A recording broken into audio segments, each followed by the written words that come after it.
তিনি কিয়ামত দিবসের মালিক। দেখে দুনিয়ারও মালিক, পরকালেরও মালিক, তিনি একজন। এখন বর্তমানে দেখেন যে সাধারণ একটু এই দেশটা, এই বাংলাদেশটা ক্ষুদ্র একটা দেশকে নিয়ে, ছোট্ট একটা রাষ্ট্রকে নিয়ে কিছুদিন আগে যা অবস্থা, করুণ অবস্থা হয়েছিল, স্বৈরাচার শাসক যা করছিল, মনে করছে সমস্ত ক্ষমতার মালিক সে। এমনও করেছিল যে আমি এই 17 কোটি লোকের খাবারের ব্যবস্থা আমি করি, আমি যদি খানা অফ রাখি, এই 16 কোটি 17 কোটি মানুষের যদি খাবার অফ রাখি তো মানুষ না খেয়ে মরবো না, উজুল্লাহ জালেক।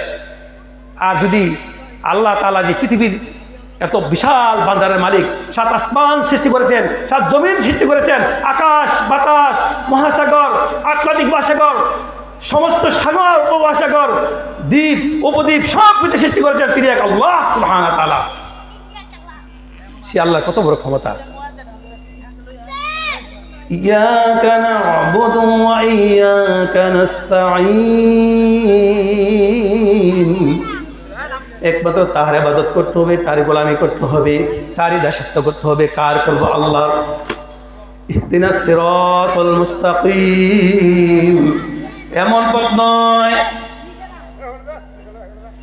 যেই পথ আছে নিয়ামত, এমন কোন ভ্রান্ত আকীদার পথ আমরা গ্রহণ করা যাবে না। এক আল্লাহর ইবাদত করতে হবে, এক আল্লাহর গোলামি করতে হবে, আল্লাহর দাসত্ব করতে হবে। ইয়াকা না'বুদু ওয়া ইয়াকা নাস্তাঈন, ইহদিনাস সিরাতাল মুস্তাকিম, এবং সঠিক সরল রাস্তার সন্ধান আমরা করতে হবে।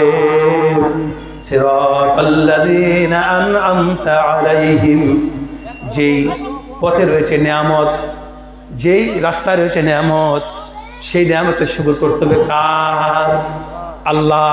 এমন পথ নয় যেই পথে গেলে মানুষ পথভ্রষ্ট হয়ে গেছে, মানুষ ধ্বংস হয়ে গেছে, এমন পথেই আমরা করা যাবে না।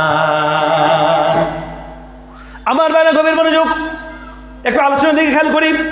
কেউ মাহফিলের প্যান্ডে এসে বেয়াদবি না করি, আমরা মাহফিলের দিকে খেয়াল করি। আল্লাহ রাব্বুল আলামিন বলছেন গায়রিল মাগদুবি আলাইহিম ওয়ালাদ-দাল্লিন, যেই পথে গেলে মানুষ ধ্বংস হয়ে গেছে, যেই পথে গেলে মানুষ পথভ্রষ্ট হয়ে গেছে, সেই পথ থেকে আমরা বারণ থাকতে হবে। আমার বাইরে গভীর মনোযোগ, আল্লাহ রাব্বুল আলামিন, আল্লাহ সুবহানাহু ওয়া তাআলা এত সুন্দর করে এই সূরা ফাতিহার মর্যাদা রেখে দিয়েছেন। যে সূরা ফাতিহা হচ্ছে শিফা, এই সূরা হচ্ছে কি? সূরা ফাতিহা হচ্ছে কি? শিফা। আল্লাহু আকবার বলেন, আল্লাহু আকবার। শিফা। 3 জন লোক আপনার কিছু সাহাবা সফরে গেলেন। সফরে যাওয়ার পরে এমন একটা স্থানে গেলেন, সেখানে অনেক লোক সমাগত ছিলেন। আর ওই সমাগম লোকের মধ্যে একজন অসুস্থ ছিল। এক বালিকা এসে দৌড়িয়ে এসে বলল, দৌড়াদৌড়ি করে এসে বলল যে আপনি কি সফরে আসছেন? জি। আমাদের মধ্যে তো একজন লোক অসুস্থতা আছে, আমাদের মধ্যে একজন লোক অসুস্থতা আছে। আল্লাহু আকবার, আল্লাহু আকবার। আপনাদের মধ্যে কেউ এরকম আছেন যে একটু জারফু দিতে পারবেন? কই বলেন তো। তখন সাহাবারা বললেন যে আসলে কি অসুস্থ? তো বললেন যে সাপে দংশন করছে।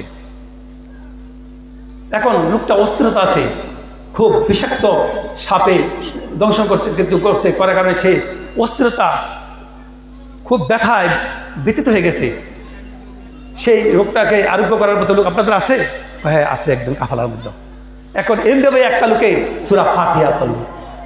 সূরা ফাতিহা পড়ে আপনার সে জারফু করলো। জারফু করার পরে যখন ওই সাপে ব্যক্তিকে, যেটাকে সাপে দংশন করেছিল, সাপে সুগুন মেরেছিল, ওই লোকটাকে যখন পান করাইছে, আপনার পানিটা যখন নিয়ে পান করেছে, সাথে সাথে সে আরোগ্য হয়ে গেল, সাপায় কামেল আজালা হয়ে গেলেন। আল্লাহু আকবার।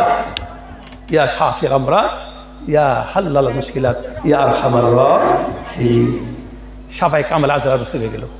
এখন তাদের যে লোকটা যখন ভালো হয়ে গেছে, ওই কাফেলা থেকে যেই সাহাবায় বালা করেছে তাকে 30টা ছাগল দিয়েছে, কিছু দুধ উপহার স্বরূপ দিয়েছে। একটু আস্তে করবেন, আল্লাহু আকবার। মুরব্বীরা বলতে পারেন না? কোন আল্লাহু আকবার।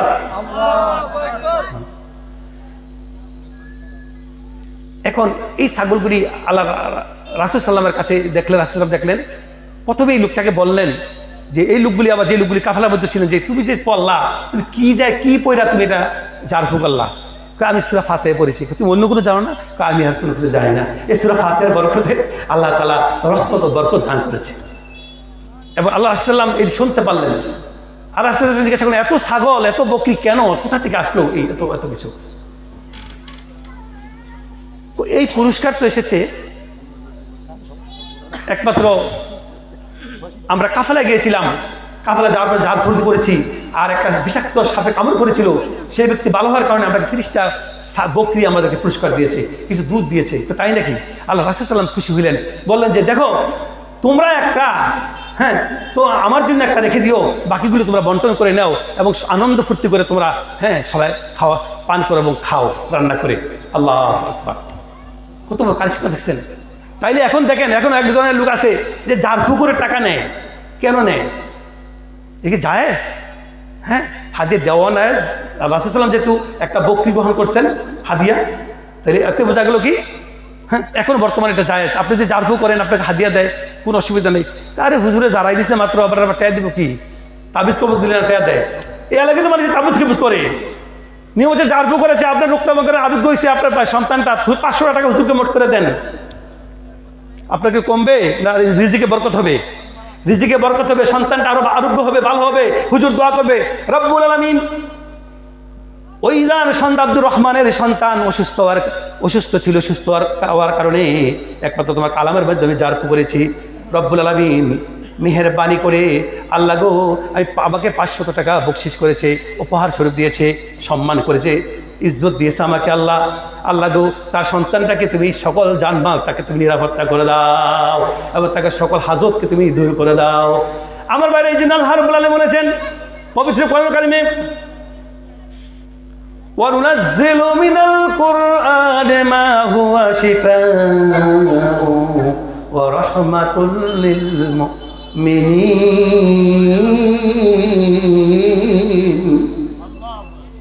وَلَا يَزِيدُ الظَّالِمِينَ إِلَّا خَسَارًا। আস্তাগফিরুল্লাহ, আল্লাহু আকবার।